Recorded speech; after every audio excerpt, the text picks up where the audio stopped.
Hello, good evening, नमस्कार and a very warm welcome to the channel online Shikshan. मैं हूं आपके साथ अंजलि बालियान और आप सभी साथियों का स्वागत करती हूं।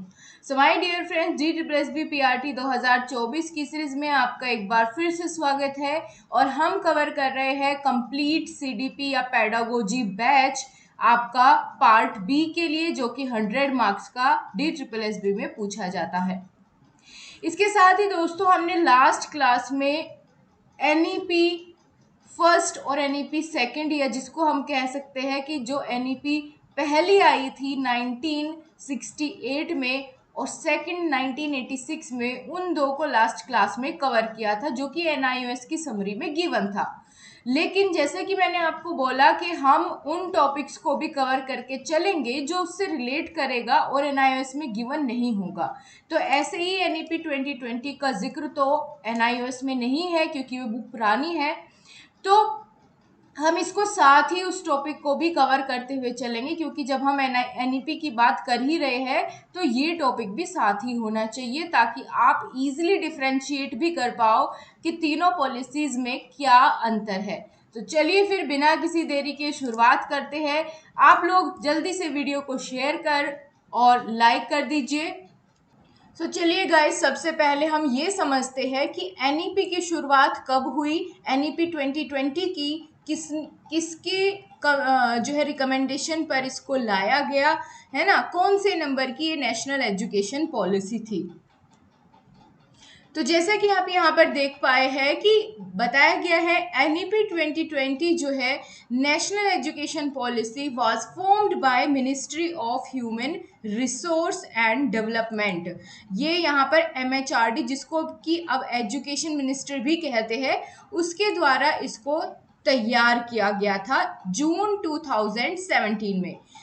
और किसकी अध्यक्षता में, ये किसकी कमेटी में, किसकी अध्यक्षता में इसको तैयार किया गया था, तो डॉक्टर के कस्तूरी रंगन की अध्यक्षता में इसको तैयार किया गया था। एंड देन फाइनल रिपोर्ट जो है इन्होंने, इस कमेटी ने अपनी सबमिट की थी NEP 2020 की 31 मई 2019 में। ठीक है, तो ये चीज़ आपको ध्यान रखनी है, किसके द्वारा बनाई गई थी, MHRD। और उस कमेटी के जो अध्यक्ष थे, चेयरमैन थे, वो कौन थे, डॉक्टर के कस्तूरी रंगन साहब थे। अब हम बात कर लेते हैं दोस्तों कि कौन से नंबर की पॉलिसी है। देखो, इससे पहले दो पॉलिसीज और आ चुकी है। पहली, जैसे कि मैंने आपको बताया, 1968 में और दूसरी आई थी 1986 में। इनके बारे में डिटेल हमने कल की क्लास में ऑलरेडी जान ली है, तो अब हम इनको ना हल्का सा देखेंगे। जैसे कि मैंने आपको बताया था कि नेशनल पॉलिसी ऑफ एजुकेशन को सबसे पहले किसने रिकमेंड किया था कि इस तरीके से हमें कोई पॉलिसी बनानी चाहिए, तो एजुकेशन कमीशन ने, या जिसको हम कहते हैं, क्या कहते हैं, एजुकेशन कमीशन, कोठारी आयोग कहते हैं, 1964 में जिसका गठन हुआ था। तो उन्होंने सबसे पहले रिकमेंड किया था कि नेशनल एजुकेशन पॉलिसी बनाई जाए। तो ये बात तो हो गई है हमारी बैकग्राउंड से संबंधित कि भैया क्यों बनाई जाती है या फिर कैसे शुरुआत हुई, है ना, ये चीज़ हमने जान ली। लेकिन अब जो मेन हमारा मुद्दा है, इसी पर हम रहेंगे, यानी NEP 2020 के वो कौन से की पॉइंट्स है जो आपको ध्यान रहने चाहिए एग्जाम में बैठने से पहले। तो NEP 2020 का विजन क्या है वो देखते हैं। देखो, इसका मेन एम यही है कि सबसे पहले तो हम इंफ्रास्ट्रक्चर को बढ़िया करें, बुनियादी ढांचे को मजबूत करें और इनोवेटिव एजुकेशन सेंटर्स को जो है खोलें, जिससे कि जितने भी हमारे ड्रॉप आउट्स छात्र हैं, जो कि ड्रॉप आउट हो गए हैं, उनको ब्रिंग बैक करने के लिए, मेन स्ट्रीम में दोबारा से जोड़ने के लिए जो है इन्होंने अपना एम रखा कि हम जो है सभी ड्रॉप आउट को मुख्य धारा से फिर से जोड़ेंगे। अगर बीच में बच्चा स्कूल छोड़ के, अपनी एजुकेशन छोड़ के चला गया है, तो उसको वापस लेकर के आएंगे ताकि वो अपनी एजुकेशन को शुरू करे, फिर से आगे बढ़ाए। इसके साथ ही new education policy aims for universalisation of education from preschool to secondary level with 100% gross enrollment ratio in school by 2030। इसमें कहा गया है कि जो हमारी नई शिक्षा नीति आई, इसका उद्देश्य है कि 2030 तक हम जो है 100% ग्रोस एनरोलमेंट रेशो लेकर के आएंगे, यानी कि एक भी बच्चा शिक्षा से नहीं छूटेगा। जहां जो भी बच्चा शिक्षा ग्रहण करने की एज में है, 6 से 14 साल का है, उन सभी को जो है हम शिक्षा देंगे। 2030 तक कोई बच्चा नहीं बचेगा, यानी 100% ग्रोस एनरोलमेंट रेशो का इन्होंने अपना एम रखा है 2030 तक पूरा करने के लिए।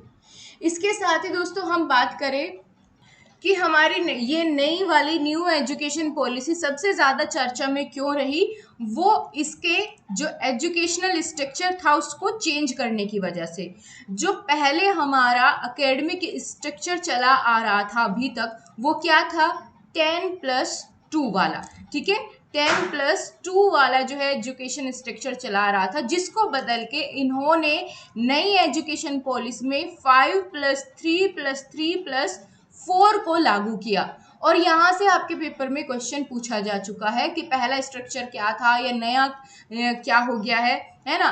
तो आपको ये ध्यान रखना है, पहले सिर्फ 2 ही स्टेजेस में इसको बांटा गया था। एक तो यहाँ पर 10+2, यानी यहाँ पर अगर बात करें तो 6 से 16 साल तक का बच्चा 10वीं तक आ जाता था। फिर यहाँ पर 2 साल यानी 11वीं 12वीं के 18 साल तक बच्चे की एज को इन्होंने, और शिक्षा जो है शुरू होती थी 6 साल की एज से, 6 से 18 तक ये दिया गया है। लेकिन जो नया स्ट्रक्चर बना, ये शिक्षा में ग्रहण करने की जो एज है बच्चे की, वे 6 से घटा करके 3 कर दी गई है, और 3 साल से 18 साल के बच्चे को इन स्टेजेस में जो है उसके एजुकेशनल स्टेजेस में उसको रखा गया है। चलो देखते हैं कैसे नए स्ट्रक्चर में उनको फिट किया गया है।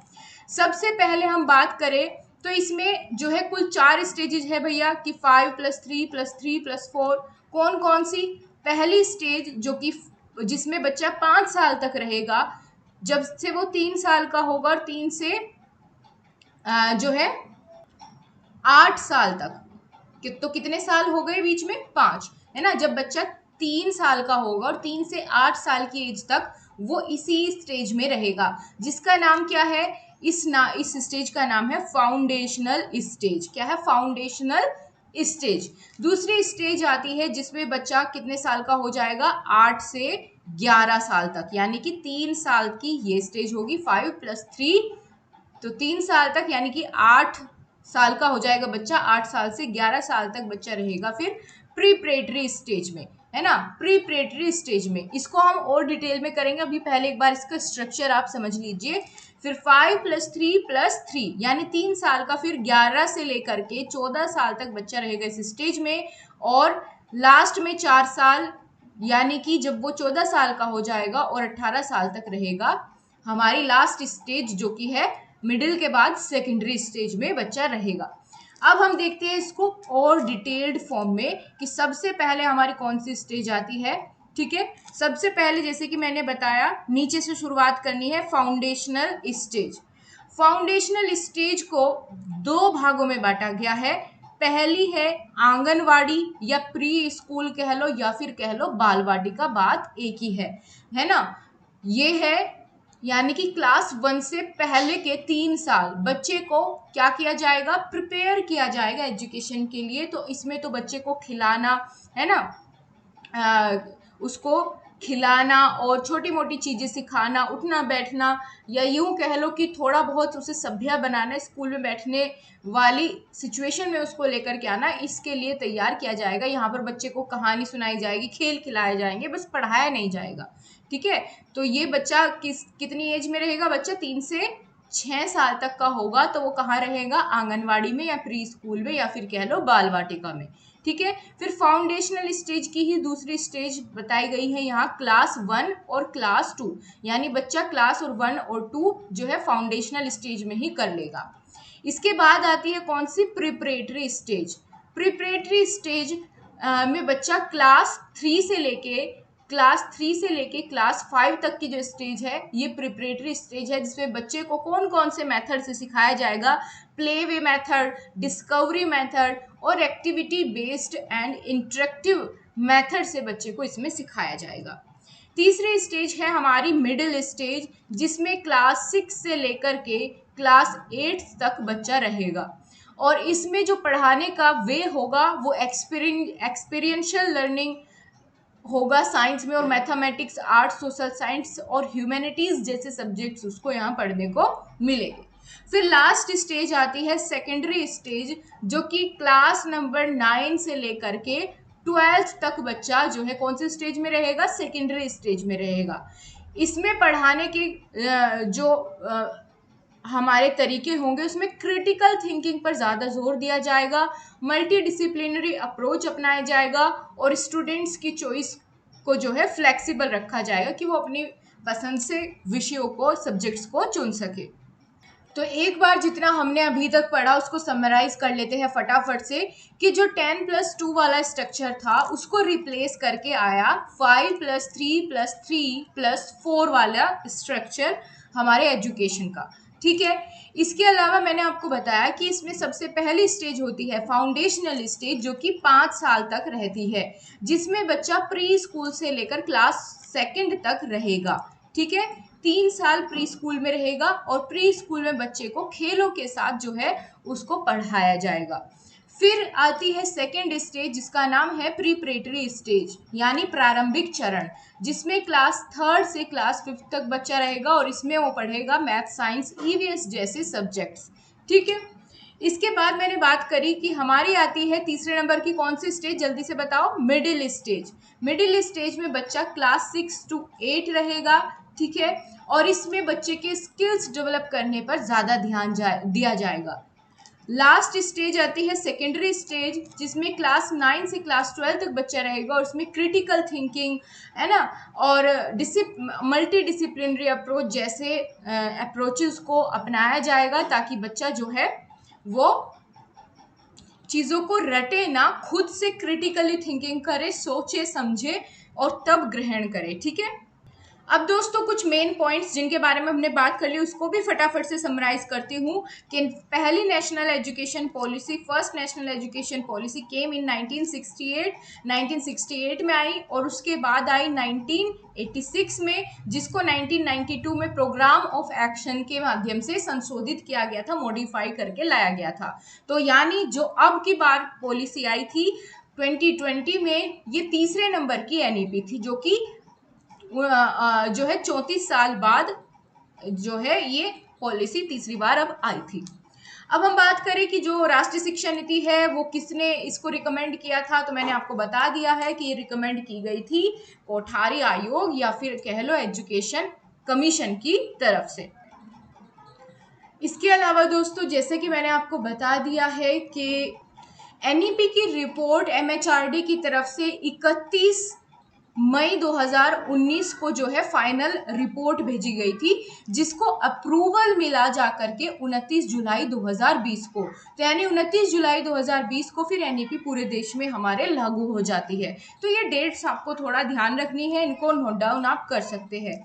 ठीक है, तो ये मैंने आपको बता दिया है कि एमएचआरडी का नाम एजुकेशन मिनिस्ट्री कर दिया है, ऊपर ही मैंने आपको ये चीज़ें एक्सप्लेन कर दी थी। इसके साथ ही दोस्तों इसमें कहा गया है कि जो हमारी टेक्स्ट बुक्स होगी बच्चों की, वो रीजनल लैंग्वेजेस में बच्चे को क्षेत्रीय भाषाओं में उपलब्ध कराई जाए।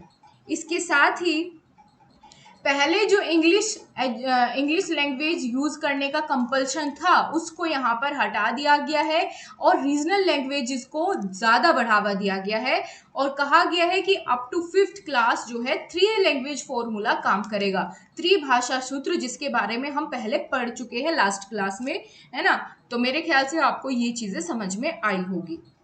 इसके साथ ही और कुछ फैक्ट्स है कि जैसे जो हमारा पुपिल टीचर रेशो होता था, स्पेशल एजुकेशन की अगर बात करें तो स्पेशल एजुकेशन में यहाँ पर पुपिल टीचर रेशो को 1:25 कर दिया गया है कि 25 बच्चों पर जो कि डिसएडवांटेजेस रीजन के बच्चे हैं या यूँ कह लो स्पेशल चाइल्ड है, उनके 25 बच्चों पर एक टीचर होगा। एनईपी 2020 की तरफ से ये अनुशंसा की गई है। इसके साथ ही जितना भी हमारा जीडीपी होगा, जीडीपी का 6% खर्च जो है एजुकेशन पर किया करने की बात इसमें कही गई है। ठीक है, और ये मैंने आपको बता दिया गया है कि पहले जो है 6 से 18 साल तक की एजुकेशन को 10+2 में जो है डिवाइड करके रखा गया था एजुकेशन स्ट्रक्चर में, लेकिन अब ये 3 से लेकर के 18 साल हो गई है ना। तो यहाँ पर वही वाली बात कही गई है कि आरटी जो है राइट टू एजुकेशन में जो ये वाली एज गिवन थी इसको बढ़ा करके 3 से 18 वर्ष कर दिया गया है। सो गाइज, ये थी सारी information regarding NEP 2020। I hope आपको ये क्लास पसंद आई होगी और चीज़ें समझ में आई होगी। इतना जानना आपके लिए इसमें काफ़ी है। जितनी मेन चीज़ें थी वो मैंने आपको बता दी है, नहीं तो ये पूरा जो डॉक्यूमेंट है वो तो आपका बहुत लंबा चौड़ा एक किताब बन जाए इस पे पूरी, इतना बड़ा है। लेकिन आपके लिए जो चीज़ें ज़रूरी थी वो मैंने डिस्कस कर ली है। और अब कल से हम अपने 501 जो कि NIOS का 501 कोर्स हम चला रहे हैं उसकी नेक्स्ट यूनिट शुरू कर देंगे। और क्लास पसंद आई है तो लाइक शेयर सब्सक्राइब करना बिल्कुल ना भूले। आप लोगों का सपोर्ट नहीं रहेगा अच्छे से तो मैं क्लासेस कंटिन्यू नहीं रख पाऊंगी, तो इसलिए आप ज़्यादा से ज़्यादा दोस्तों तक ये क्लासेस को पहुंचाएं और शेयर ज़रूर करें। मिलते हैं आपसे अगली क्लास के साथ, तब तक के लिए नमस्कार, जय हिंद, वंदे मातरम।